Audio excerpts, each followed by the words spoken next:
road winds and twists through deep valleys, very wild and beautiful. The tropical vegetation is luxuriant.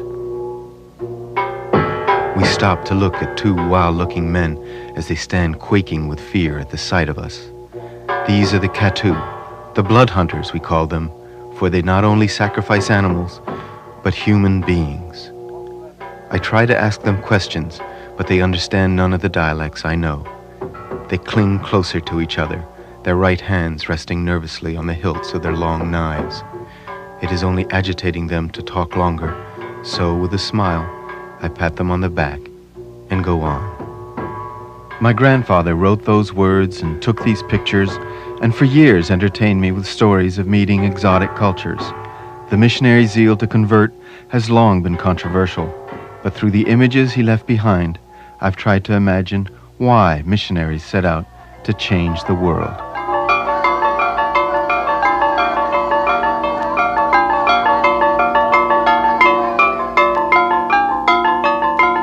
Long before the first Americans in combat fatigues came to Vietnam with their battalions, this one in a tropical suit came with his family.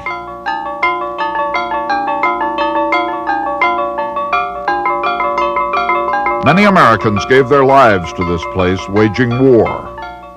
He gave his life too, nearly 50 years of it, pursuing peace.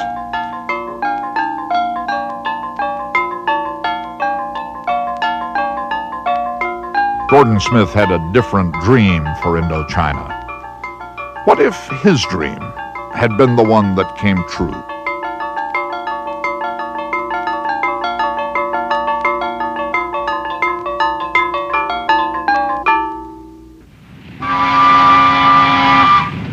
In the year 1929, a wood-burning steamer churned up the Mekong River toward a small town called Quartier.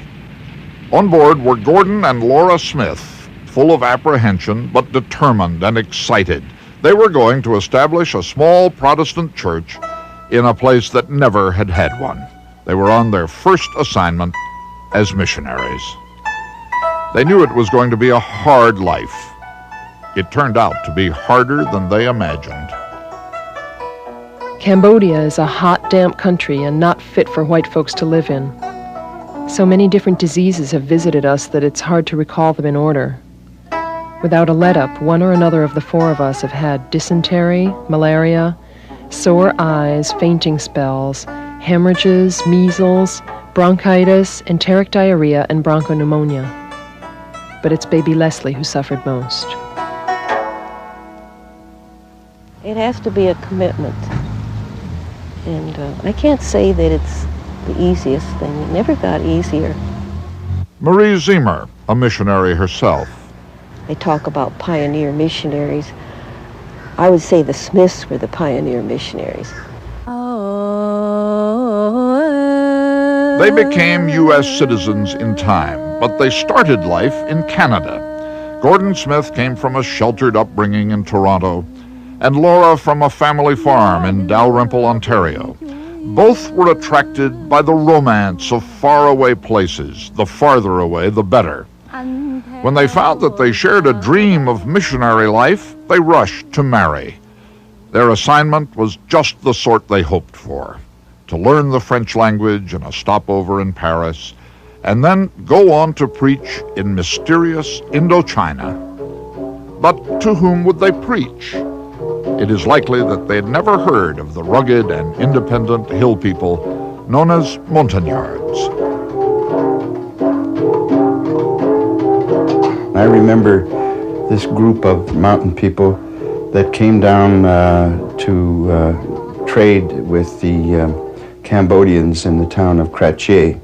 And one of these people was Douglas Smith, eldest of the Smiths' three sons, was a child in Quartier. His hair was tied up in a bun, great ivory earplugs in his ears, and he was smoking this large pipe and carrying a wicker basket as well as a large spear.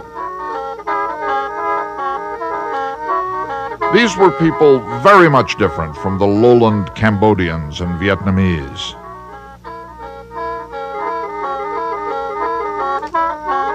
Physically, they look very different from the Vietnamese. This is a very important thing. Anthropologist Gerald Hickey, a friend of the Smiths, who has studied the Montagnards. Of course, they have a culture that the Vietnamese have never basically understood. The fact that they build their houses on piling, on stilts, sort of. The fact that they wear very little clothes because they're in a very hot climate. Very often, in the old days, the women never wore anything above the waist. And the Vietnamese always considered this very primitive. The Montagnards made Gordon Smith's heart beat faster. Here was a people unto itself, utterly untouched through all its history by any notion of Christianity. The Montagnards presented a pure challenge. Gordon Smith set himself to making friends among the tribesmen, then to devising the first grammars and dictionaries of their unwritten language, then to visiting their homes in the highlands. And there he ran into trouble with the French colonial overseers of Indochina.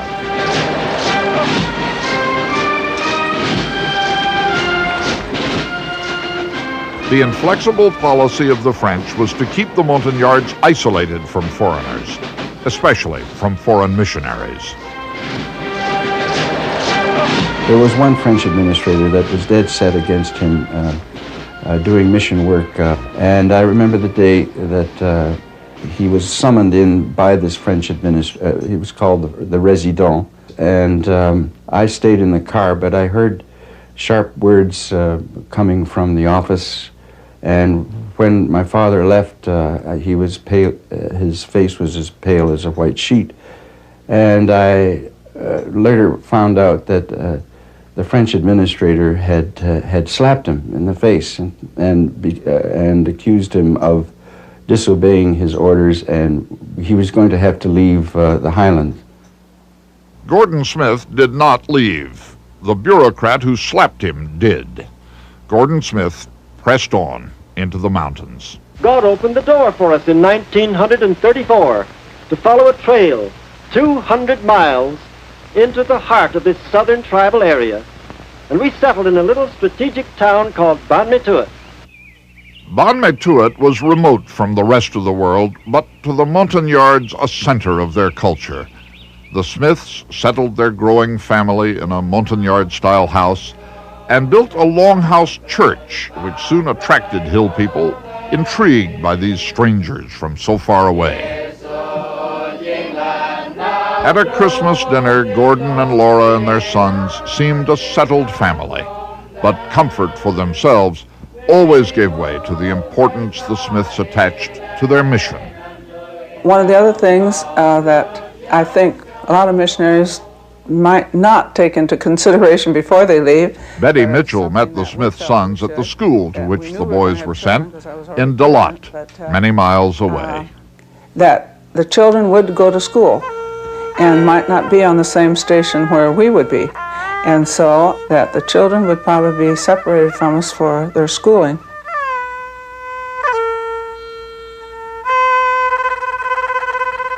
My darling boys, we've received your letters and we were hungry to read them.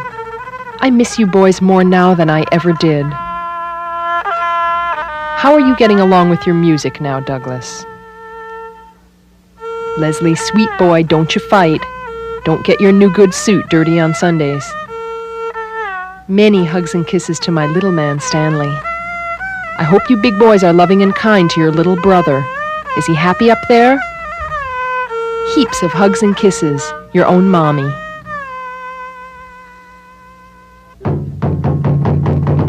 Lonely as their lives were sometimes, Gordon and Laura Smith might have lived in perfect peace with the Montagnards, if only the Montagnards had been able to live in peace themselves.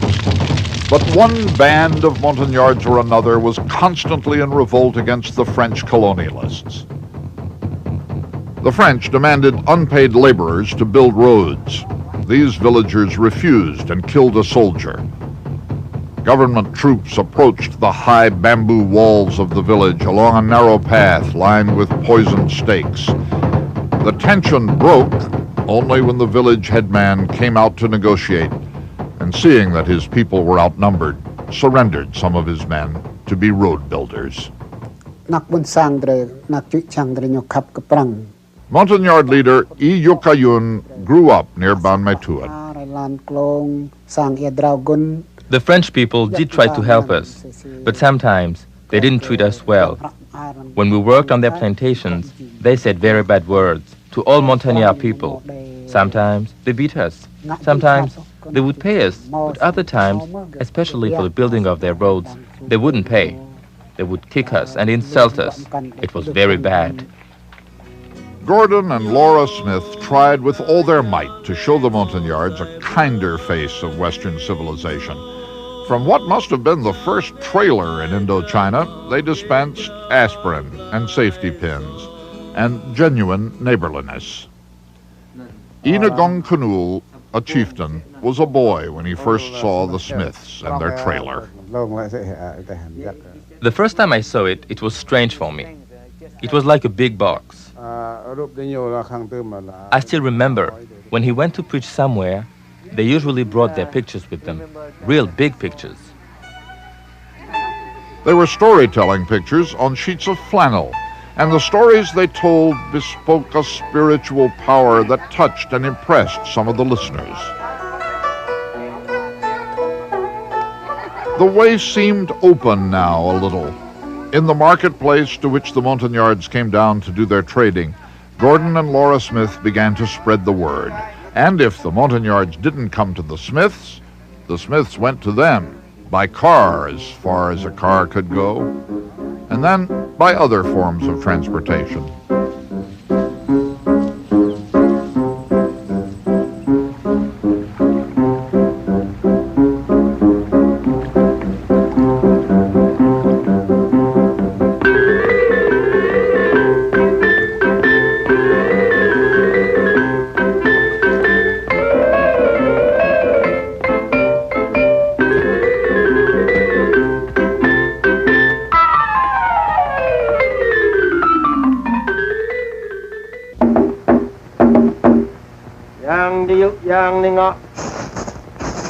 Gordon Smith made a film to be shown at fundraising functions back home.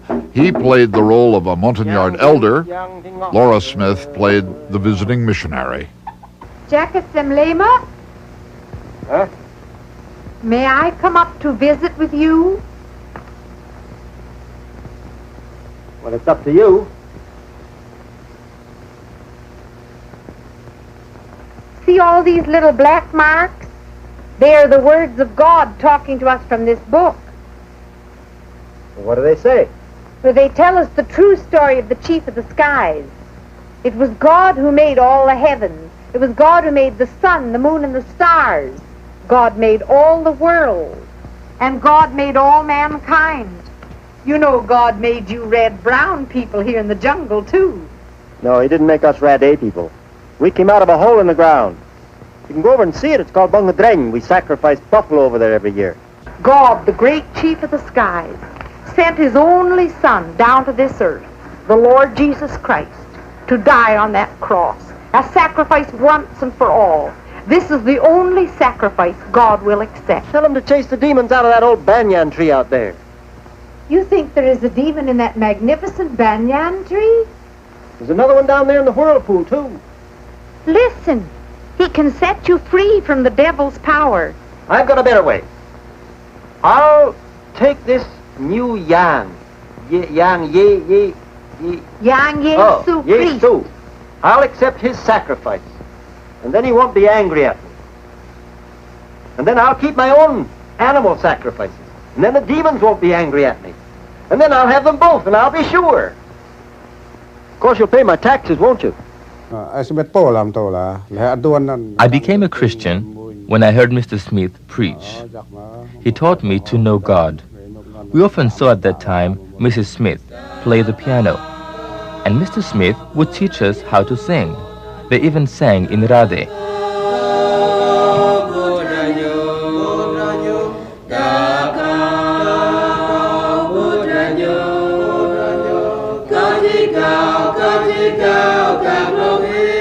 For centuries, the Montagnards had believed in the power of blood sacrifice to appease the gods.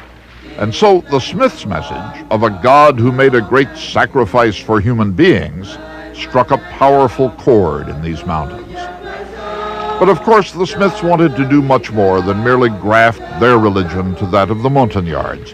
They wanted to plant the seeds of the true faith and see it develop native roots and grow into a sturdy tree of Montagnard Christianity. Christians at Buntungju are giving their tithes of the rice harvest to the Lord. Look at it all. See their native preacher in the red sweater. He's going to have enough rice for a whole year. This is establishing the native church. Some newly converted that very day gave us their sacrificial bracelets. The bracelets were tokens of blood sacrifices the villagers had made. Those who gave up their bracelets gave up the past.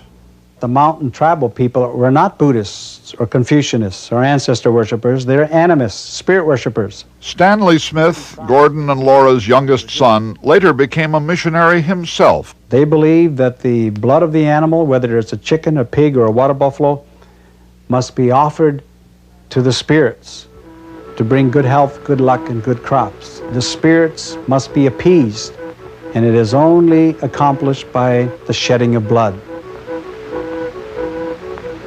Oh, demons of the north, south, east, and west, demons big and little, demons of the trees, rocks, and whirlpools, come see the blood of this pig and chicken and give us good crops. Make the rains come. Don't let the monkeys, the civet cats, the deer, the wild boar, or the peacocks ravish our young sprouts.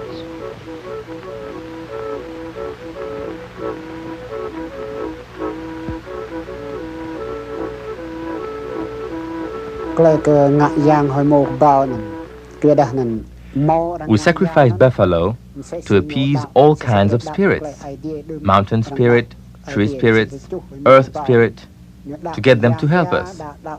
When we were sick or had family problems, we sacrificed a buffalo. We lived in such remote areas, we had no access to medicines. These customs were all that we could rely on for help. The water buffalo is precious to the farmers of Southeast Asia. Worker, companion, symbol, and source of wealth. The buffalo often comes to be very like a member of the family. To sacrifice a buffalo is a sacrifice indeed.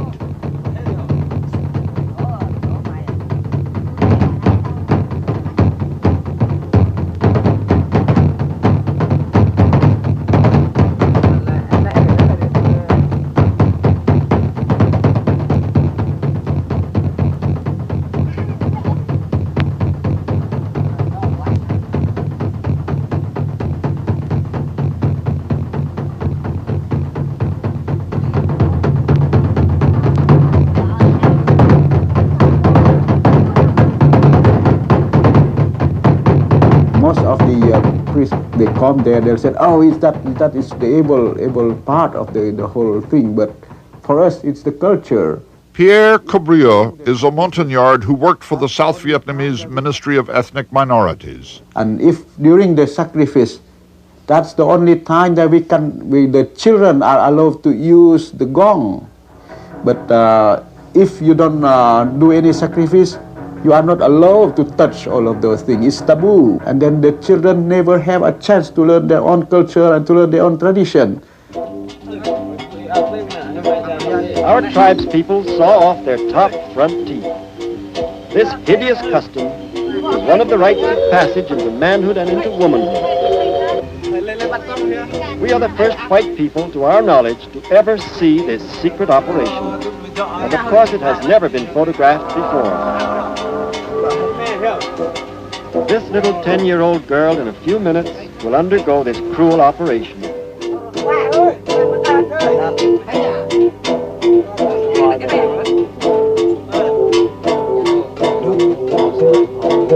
This is heathenism. The horrors of heathenism must be revealed in all honesty. Boys and girls in our tribe's land all go through this horrible ordeal. The gospel alone can do away with this devilish practice. We must do something about it. Burning sticks with hot black lacquer dripping from them are brought to her. She rubs this into her bleeding gums to cauterize them, to help allay some of the pain in her 6 open, jumping teeth nerves. Her face swells up, and from now on her facial features will be quite changed.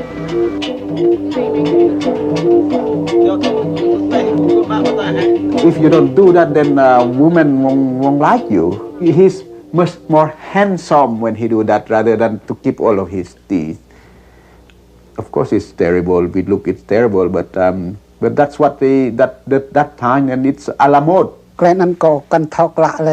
When I was a young boy, my parents tried to cut my teeth off, but fortunately, I didn't allow them to do it. My brothers did not cut their teeth off, but my sisters did. We weren't forced to abandon our old customs. We changed because we understood things would be better. It was because of our increased knowledge that we changed. We're not going anywhere to change culture. Now, if by their accepting the truths, Christian truths that are absolutes, there are some changes, then it would be along the lines of the absolutes taught in Scripture. Not necessarily that the Westerner would come in and say, now this is the way it should be done. We have no right to do that. If I were to go in as a missionary and projecting myself as a missionary, I would find it very difficult to go in and simply say, well, I'm going to tell you to get rid of all of the religious beliefs that you already have because I'm going to bring you a whole new set of beliefs and values that are religious. This could be very disrupting for them. It could be very disorienting. And it could lead to a good deal of chaos in their lives. Because our culture is more or less mingled with the belief. And so if you don't draw the line, then what? You lose it. And then if the father loses it, then the son will lose the whole thing. And then in 10 years, then the whole culture is lost. It is true that the schools formed by the missionaries had a dramatic impact on Montagnard culture. Now, the role of the missionaries here was very important because a number of the people who were the leaders and beginning to express very strong discontent at what they considered discrimination against them and persecution in some cases, said, you know, the missionaries, the Catholics and the Protestant missionaries alike, told us that in the eyes of God, all men are equal. And they said, therefore, we're equal to the Vietnamese. They said they may be considered more civilized than we are, but we're as good as they are and we're equal to them. We want to be treated like people with equality.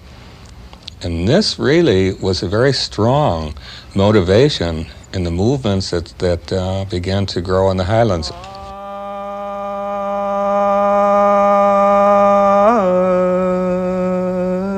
In 1941, Vietnamese and Montagnards, missionaries and French colonialists all found themselves overwhelmed by battalions of Japanese troops. Gordon Smith and his family were expelled from Vietnam. June of 1941, we joined our parents down in Saigon, and as we boarded the evacuation ship, it was the French liner, the Maréchal Joffre, we left Saigon Harbor and went down the river, and as we went down the river, we passed troop ship after troop ship, just loaded to the gunwales with troops. It was a huge military buildup.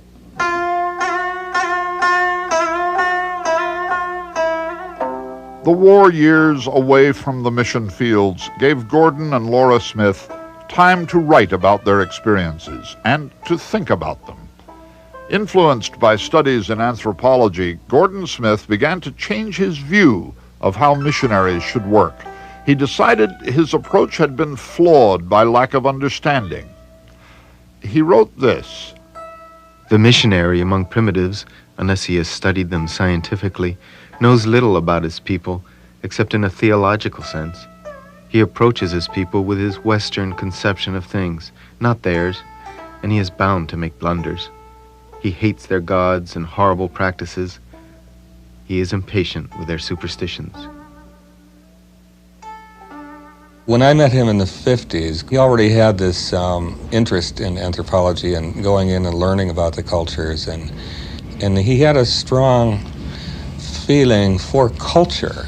He'd always felt, he told me later on, that you simply couldn't concern yourself with just going in and bringing the word of the Bible and the Word of God to the people in a place like the Central Highlands, that they were faced with a lot of problems day to day. And so he felt that he had a responsibility to try and help them as much as he could. It was not until January 1947 that we were able to return to our jungles after the war.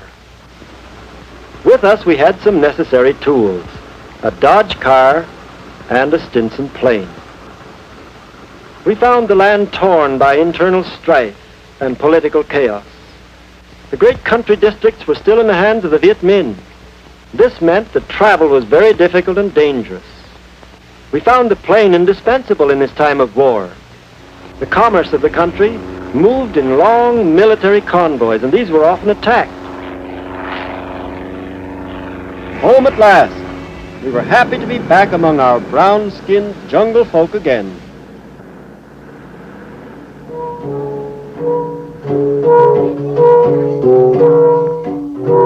Rebellion against French control was spreading in Vietnam. To try to head it off, the French ceded nominal control of the highlands to the Vietnamese emperor, Bao Dai. This is an historic occasion, as for the first time His Majesty Bao Dai, Chief of State for Vietnam, shared with the French High Commissioner the expression of loyalty of these tribes. Henceforth, these mountaineers of Indochina come under the direct supervision of His Majesty Bao Dai. Elaborate ceremonies were held in allegiance to the emperor. But Ho Chi Minh's communist guerrillas were on the march through the countryside. Vietnam was about to be shattered by all-out war between the Viet Minh and the French.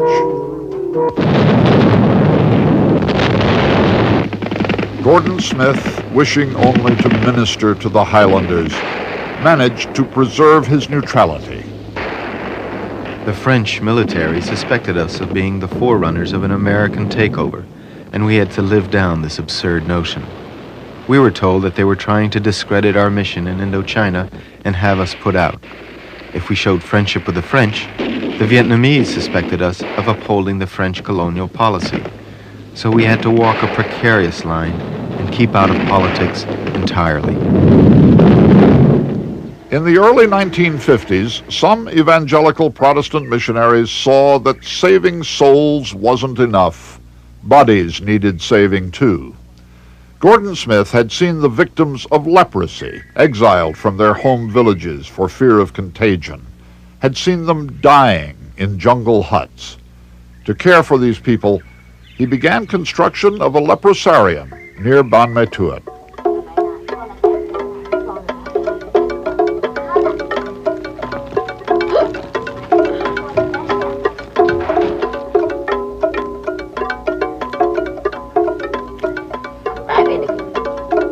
January the 2nd, 1951, the first group of ragged and dusty men, women, and children afflicted with leprosy arrived at the new leprosarium in the trailer reserved for them. The first thing they received was a large piece of washing soap. Next, a warm woolen blanket and a grass mat were given to each one, and they were shown to their living quarters in the longhouse. One of our American missionary nurses taught at Rade to be a lab technician. See, that's the purpose of our mission, to work ourselves out of jobs.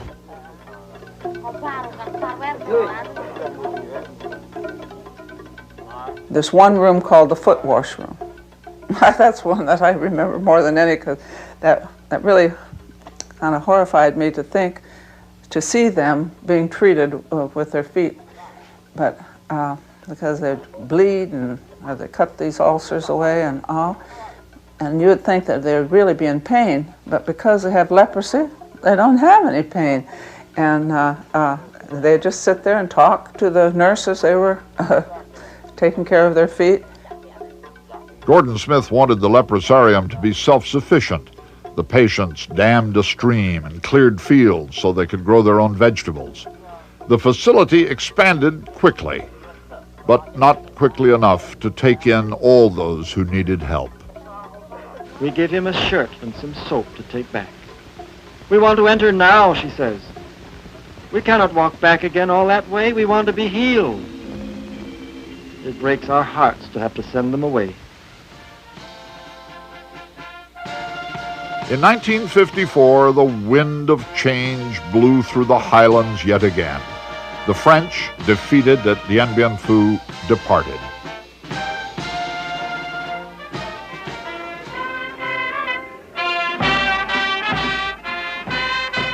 The South Vietnamese government started moving ethnic Vietnamese into the highlands in an effort to assimilate the Montagnards.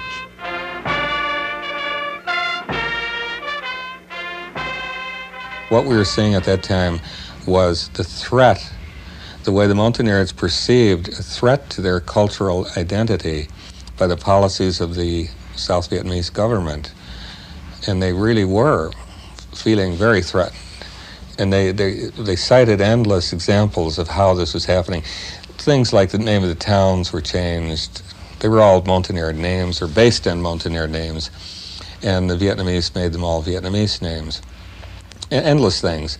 And Gordon understood this and would exchange information with me. But as a missionary, you see, he had to play a very careful role because he couldn't come out and openly criticize the government because they would have kicked him out of the highlands. He had no legal status of any sort. In 1956, Gordon Smith's independent ways caught up with him. Mission headquarters in the United States objected to his independent fundraising for the leprosarium. He resigned, but he didn't leave. He and Laura simply moved north to the coastal city of Da Nang and started a new Bible school of their own.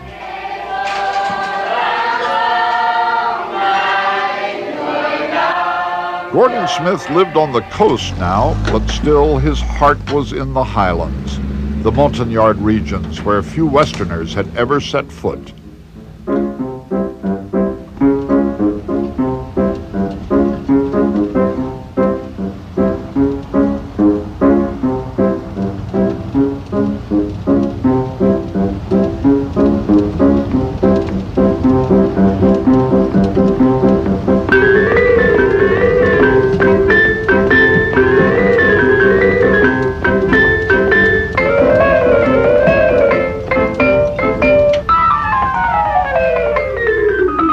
Gordon was setting up a mission in the Katu country. Now, the French had never really gotten into the country and pacified it, which is the term they used during the colonial period.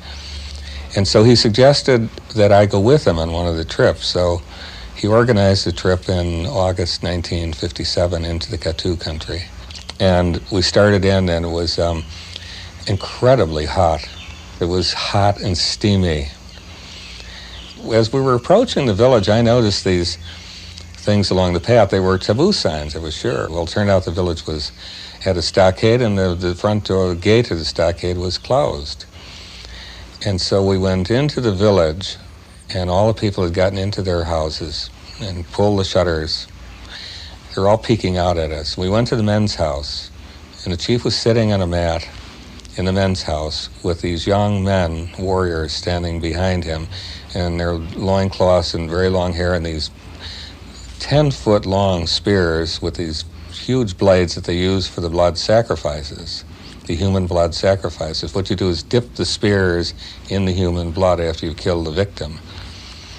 Well, this was very unsettling, to say the least.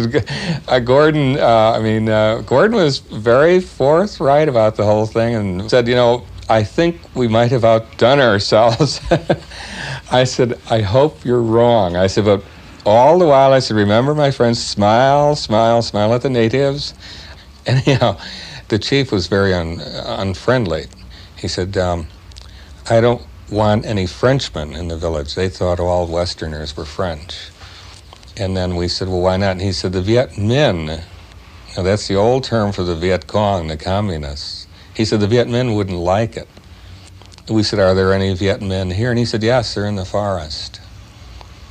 So anyhow, we left that village and we went to another village where they didn't have a stockade. And it turned out it had been 2 villages, but the sickness and lack of food had made life so difficult for the people that they decided to perform blood sacrifices.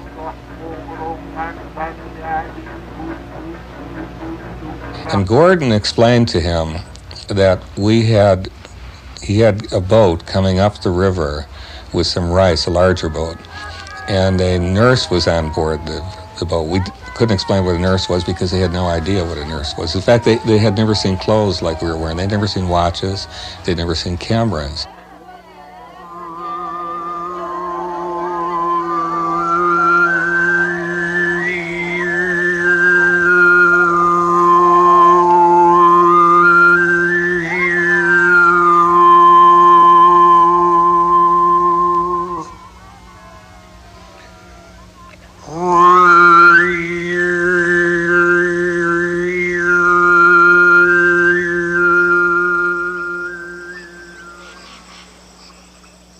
Near Da Nang, Gordon Smith founded a new leprosarium. American GIs were coming into Vietnam now, trying to make friends in the countryside. He welcomed them, and they pitched in to help construct the new building. Gordon wanted the leprosarium to be not just an institution.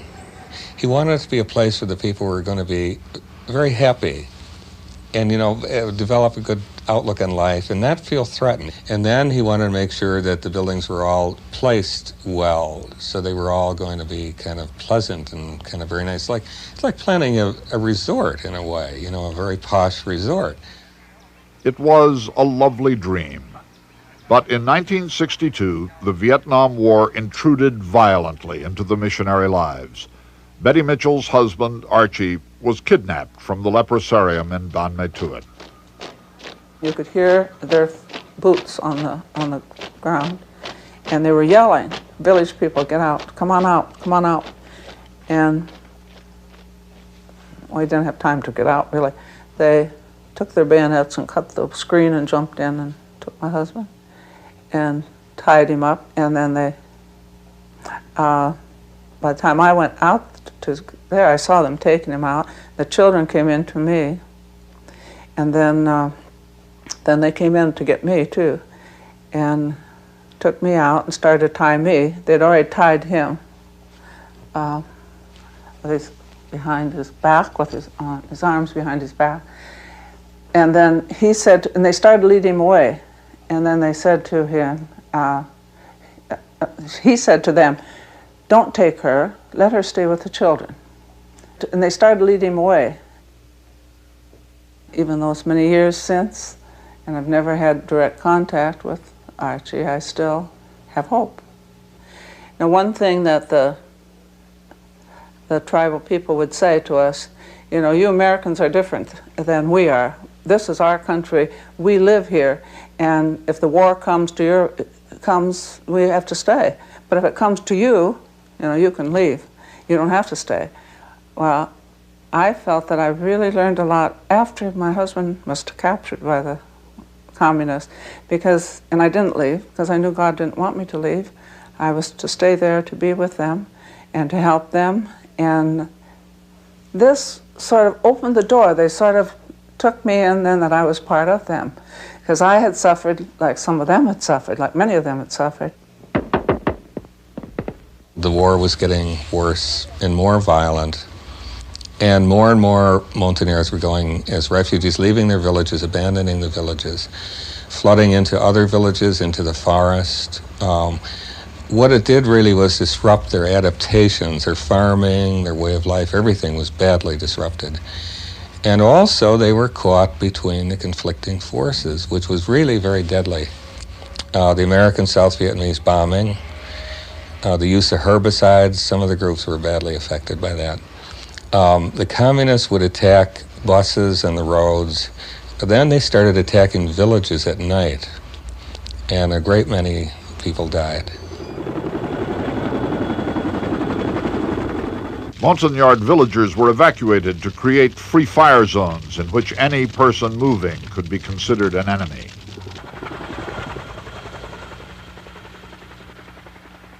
In large relocation camps, the Montagnards were supposed to be housed and fed and protected. What happened is that the resettlements were badly organized. The Vietnamese are the ones who were supposed to implement them, and the money was stolen. The houses didn't get built. They moved the people in soil that the Montagnards didn't know how to farm. They, by and large, were disastrous. I can't think of any of them that were successful. So the poor Montagnards would get fed up, and they'd pack up and move back to where they came from, in which case they were in the free fire zone. And so they were subject to bombing and shelling and what have you there.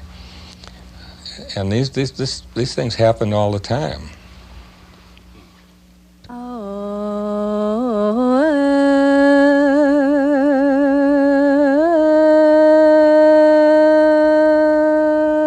Before the war, every family has a small house with a stock of rice.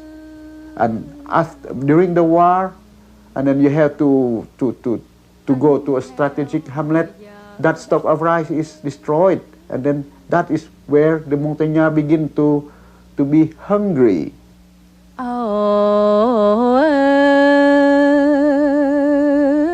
The missionaries tried to bring comfort to the Montagnard refugees. Gordon Smith's son, Stanley, opened a small church with his wife, Jenny, and started a school for refugee children.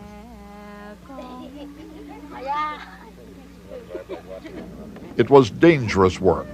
Several of the Vietnamese pastors with whom Stanley Smith worked were killed by the Viet Cong.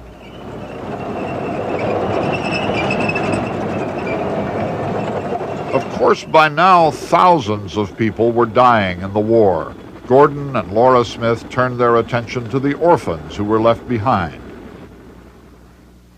They helped organize a network of orphan homes in the highlands, and at a spectacular site on China Beach near Da Nang, they built their largest orphanage.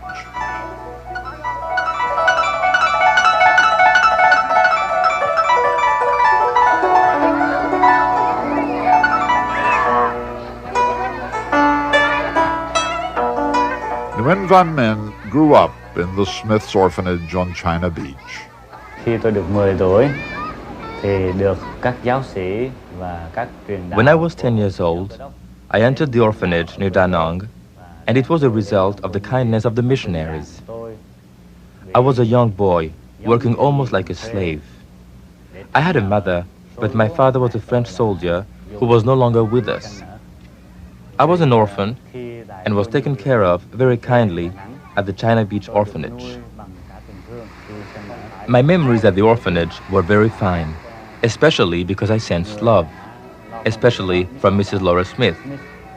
And to put it shortly, it was just that we were treated well. It was a very good experience.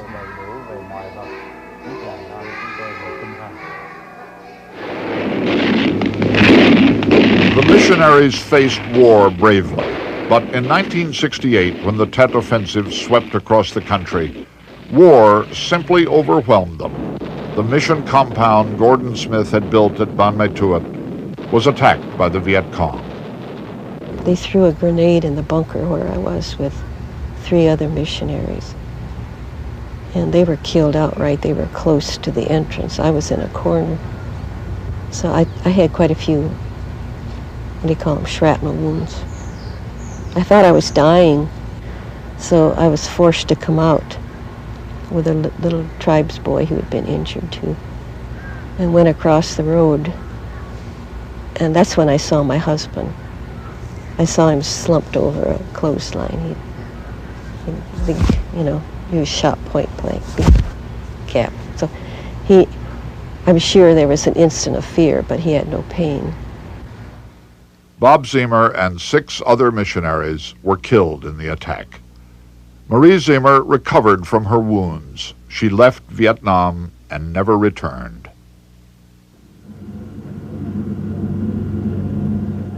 The Smiths' leprosarium on a remote beach with no roads to it was preserved from the horrors of the war for a few more years.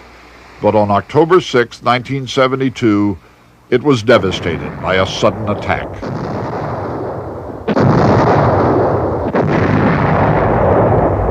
Laura Smith wrote, "It was a pitiful sight. Gordon and I wept over the cruel attack. On the grass, the wounded were lying on a few stretchers or bloody mattresses with blankets covering them. Most of them were poor patients already badly mutilated with their leprosy.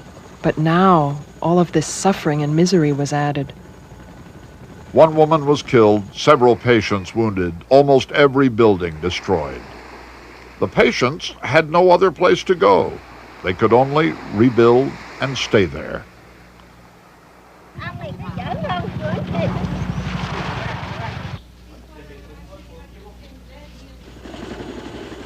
The U.S. Armed Forces sent donations. Marine General Lewis Walt helped raise money to ferry wounded orphans to the United States for surgery. And then one day, Laura Smith was able to write, It's January 28th, 1973. All of a sudden, the guns are silent. It's eerie and uncertain. The nightly booming of artillery has ceased. The roaring of jets has dwindled to almost nothing. And the small arms fire around Da Nang has given way to an uneasy peace. The ceasefire is here. By now, the U.S. Armed Forces have all gone from Vietnam. We saw the Japanese and French leave years ago. We surely miss the many American officers and men who, through the past 10 years, have been good friends to our work and staunch supporters. Now their great sprawling camps and bases are filled with tens of thousands of refugees, and the huge Da Nang Air Base seems almost deserted. Gordon Smith had devoted 45 years of his life to the highland people of Vietnam. He felt they needed him now more than ever. But he was 72. He had a failing heart. In 1974, Gordon and Laura Smith abandoned their mission home and returned to the United States.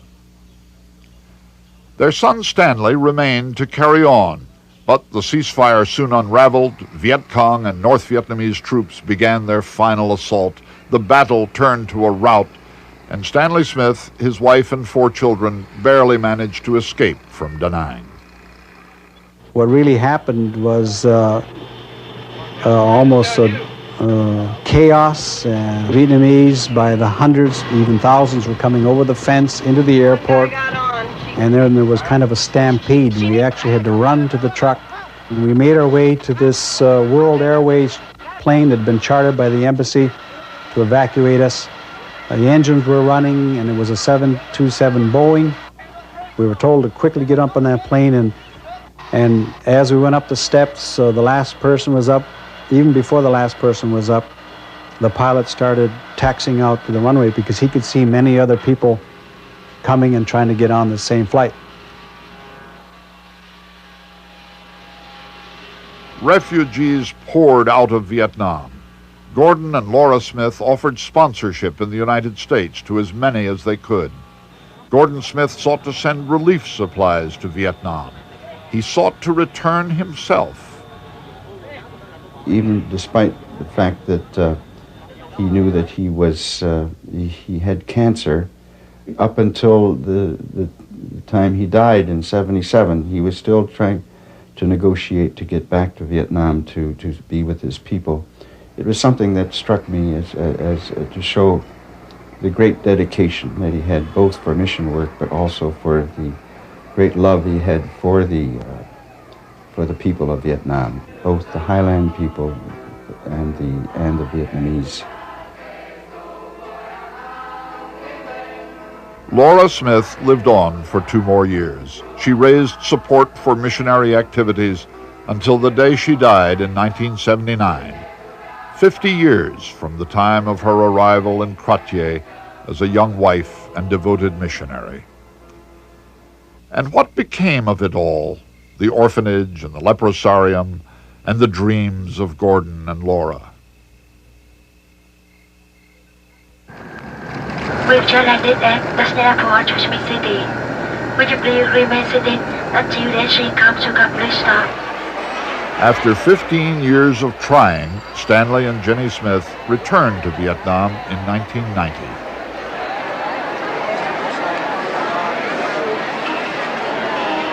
Jenny and I were real happy to be able to go back to see how we might be able to be re-involved.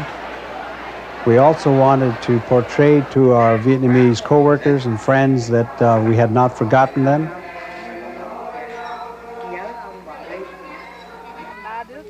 And they were not forgotten. From all over the country, old colleagues and friends joined them for an emotional reunion. Even though we're physically far apart, we are together in prayer.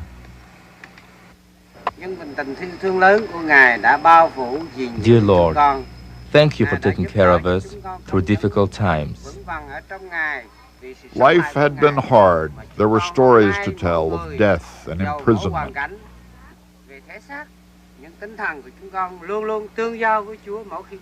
Nguyen Van Men, who grew up in the China Beach orphanage, has become an evangelist himself.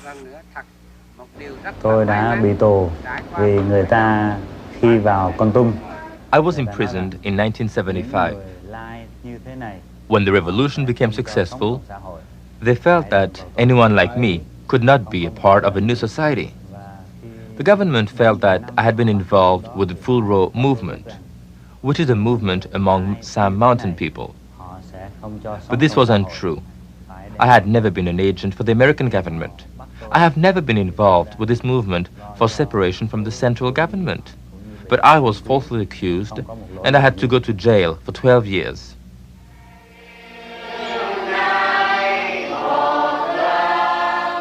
The churches founded by Gordon Smith are closely watched by the Hanoi government, but they are open and self-sufficient, and their congregations are growing. The pastors think they have reason to hope for an end to the jailing and harassment they have suffered.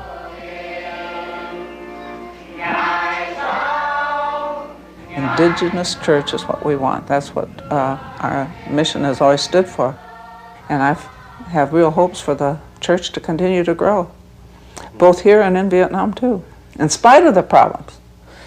Under persecution, a lot of times the church is stronger, you know that. And the leprosarium near Da Nang, into which Gordon Smith poured so much of his life and energy, it is still there. Stanley Smith was not allowed to visit it, but he was able to see it from a distance. It looked like the buildings, for the most part, were intact. But even more importantly, we had heard that even though it was under the jurisdiction of the communist government, that they were doing a fair job with the leprosy ministry, and the leprosy patients themselves knew that we were in Da Nang and were expecting us to visit, and of course were quite disappointed when we did not go because of the lack of permission. The war was deadly for the Montagnards. They lost their lives by the tens of thousands. Most of their villages were destroyed. Their culture was shattered. But here and there in jungle clearings, groups of them still come together regularly and reverently for Christian services.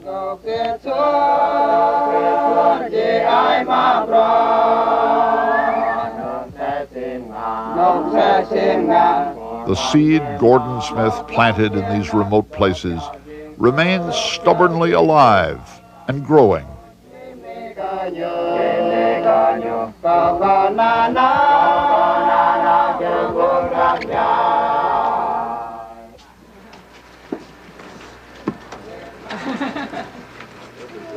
East and West collided violently in Vietnam, with many casualties.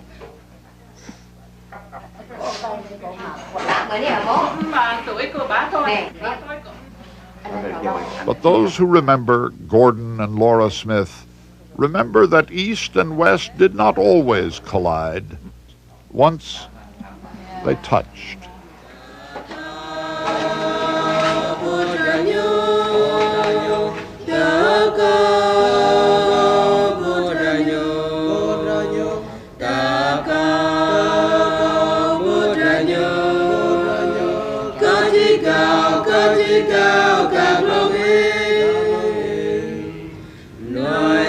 tất bia mà Giêsu bắc lại biết là những con đầu nhớ ngã xin đi nơi mặt trái dòng nhiều tôi giấc lời gió non có chỉ cao các luồng ý ta cao bút ra nhớ ta cao bút ra nhớ ta cao bút ra nhớ có chỉ cao các luồng ý rồi ra nhớ mà ta bị bao non rìm cho tốt lại vì tôi ham bao nhiêu đau mà ra thao lại thao có đứa con non có chỉ cao các luồng ý ta cao bút ra nhớ ta cao bút ra nhớ ta cao bút ra nhớ có chỉ cao các luồng ý